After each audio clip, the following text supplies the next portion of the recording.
Hello প্রিয় শ্রোতা বন্ধুরা, চলুন তবে শুরু করা যাক রিচ ড্যাড পোর ড্যাড গল্পের আজকের দ্বিতীয় পাঠ শুরু হবে গত দিনের ছেড়ে যাওয়া পরের লাইন হতে। চলুন তবে শুরু করা যাক। একজন আপনাকে সমস্যাতে ঢুকতেই দিচ্ছে না, আর অন্যজন আপনাকে চিন্তা করতে বাধ্য করাচ্ছেন। আমার দ্রুত ধনী হতে থাকা বাবা ব্যাখ্যা করতেন যে আমার করার সামর্থ্য নেই। এ কথাটি বললে আমাদের মগজ কাজ করা বন্ধ করে দেয়। আপনি কিভাবে সামর্থ্যবান হব, এই প্রশ্নের মাধ্যমে মগজকে কাজ দেওয়া হয়। তিনি এর দ্বারা এটা বোঝাতে চাননি আপনি যা চান তার সব কিছুই কিনে ফেলুন। তিনি মূলত মনকে খাটাবার উপর জোর দিয়েছেন, যেটি পৃথিবীতে সবচেয়ে শক্তিশালী কম্পিউটার। তিনি বলতেন, আমার মগজ প্রতিদিনই আরও শক্তিশালী হয়, কারণ আমি এটাকে অনুশীলন করাই। আমার মগজ যত শক্তিশালী হবে, আমি তত বেশি অর্থ আয় করতে পারব। তিনি বিশ্বাস করতেন যে অভ্যাসবশত আমার করার সামর্থ্য নেই কথাটি বলা মানসিক আলস্যের লক্ষণ। যদিও দুজন বাবাই কঠোর পরিশ্রম করেছেন, কিন্তু আমি খেয়াল করেছি একজনের অর্থ সংক্রান্ত ব্যাপারে তার মগজকে ঘুম পাড়িয়ে রাখার অভ্যাস ছিল, আর অন্যজন তার মগজকে খাটানোর অভ্যাস ছিল। এর দীর্ঘমেয়াদী ফলস্বরূপ একজন আর্থিকভাবে সবল আর অন্যজন আর্থিকভাবে দুর্বল হয়ে উঠেছেন। একজন লোকের নিয়ম করে প্রতিদিন ব্যায়ামাগারে যাওয়া ও অন্যজনের চেয়ারে বসে টিভি দেখার মধ্যে যে তফাৎ, এটি তার চেয়ে ভিন্ন কিছু নয়। সঠিক শারীরিক ব্যায়াম আপনার স্বাস্থ্যের উন্নতি ঘটার সুযোগ করে দেয়, আর মস্তিষ্কের সঠিক অনুশীলন আপনার সম্পদ বাড়ানোর সুযোগ করে দেয়। অলসতা স্বাস্থ্য ও সম্পদ দুটোরই ক্ষতি করে থাকে। চিন্তা ভাবনার দিক থেকে আমার দুই বাবা ছিলেন ভিন্ন ধরনের। একজন মনে করতেন যে অসহায় মানুষদেরকে সহায়তা করার জন্য ধনীদের বেশি করে কর দেওয়া উচিত।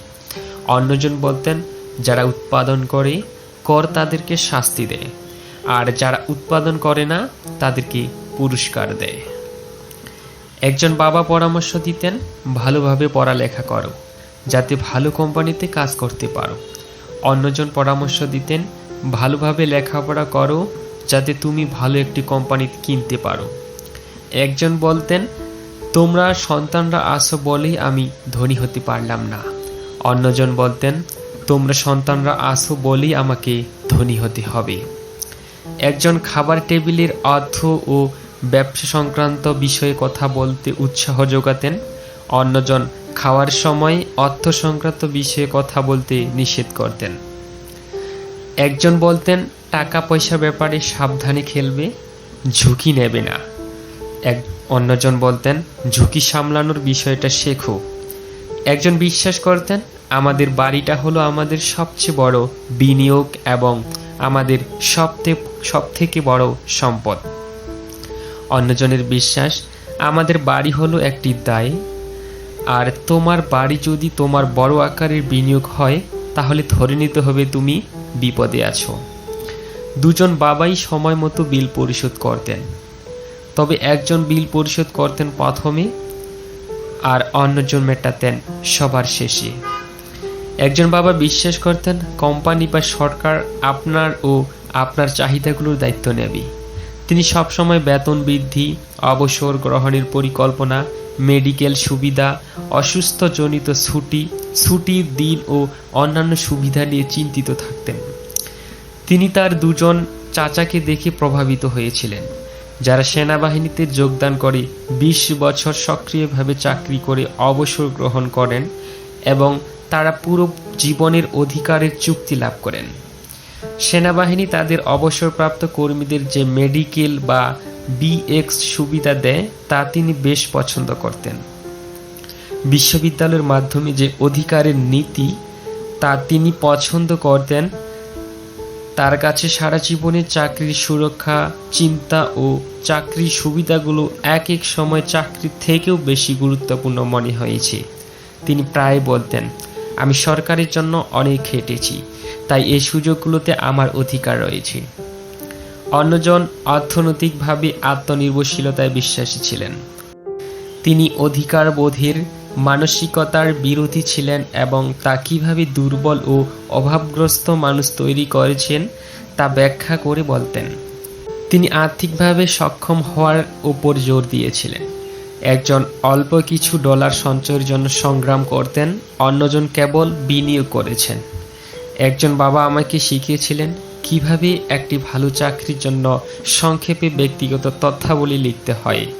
অন্যজন আমাকে শিখিয়েছিলেন কিভাবে ব্যবসা ও অর্থ সংক্রান্ত ভালো পরিকল্পনা লিখতে হয়, যাতে আমি চাকরি সৃষ্টি করতে পারি।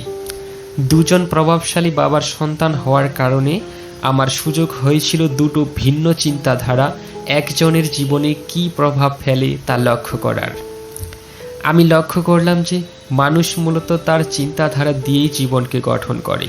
উদাহরণস্বরূপ, আমার গরিব বাবা সবসময় বলতেন, জীবনে কখনোই আমি ধনী হব না, আর তার ভবিষ্যৎবাণী বাস্তবে রূপ নিয়েছিল। অন্যদিকে আমার ধনবান বাবা সবসময় নিজেকে ধনী ব্যক্তি হিসেবে উপস্থাপন করতেন। তিনি অনেকটা এরকম করে বলতেন, আমি একজন ধনী মানুষ, আর ধনীরা এরকম করে না। এমনকি যখন বড় ধরনের আর্থিক সংকটে পড়ে তিনি দেউলিয়া হয়ে পড়েছেন, তখনও তিনি নিজেকে বরাবরই ধনী হিসেবে পরিচয় দিয়েছেন। তিনি নিজেকে একথা বলে সান্ত্বনা দিতেন, গরিব হওয়া আর দেউলিয়া হওয়ার মধ্যে একটা তফাৎ আছে। দেউলিয়া হওয়া মানসিক ব্যাপার আর দারিদ্র একটি চিরস্থায়ী ব্যাপার। আমার গরিব বাবা এও বলতেন, আমি টাকা পয়সার ব্যাপারে আগ্রহী নই, কিংবা জীবনে টাকা পয়সা কোনো ব্যাপার না।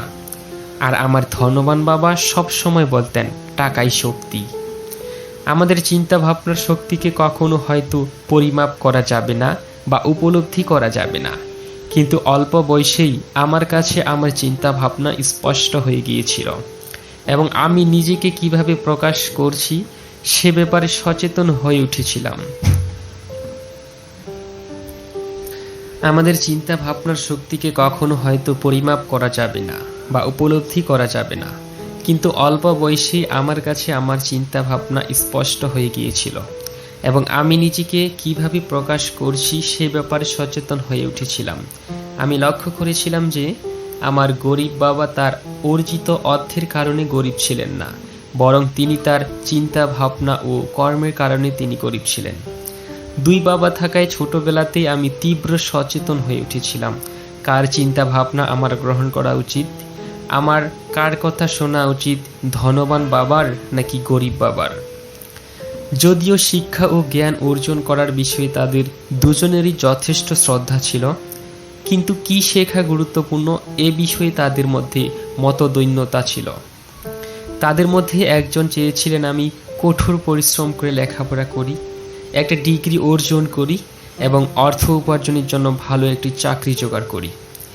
তিনি আমাকে পেশাদ হিসেবে তৈরি হওয়ার জন্য অ্যাটর্নি বা হিসাবরক্ষক অথবা MBA বিজনেস বিদ্যালয়ে পড়াতে চেয়েছিলেন। অন্যজন আমাকে ধনী হওয়ার জন্য পড়াতে আমাকে উৎসাহ দিয়েছিলেন, যাতে আমি টাকা কি করে কাজ করে এবং তাকে আমরা নিজের জন্য ব্যবহার করাটা আমি জানতে পারি।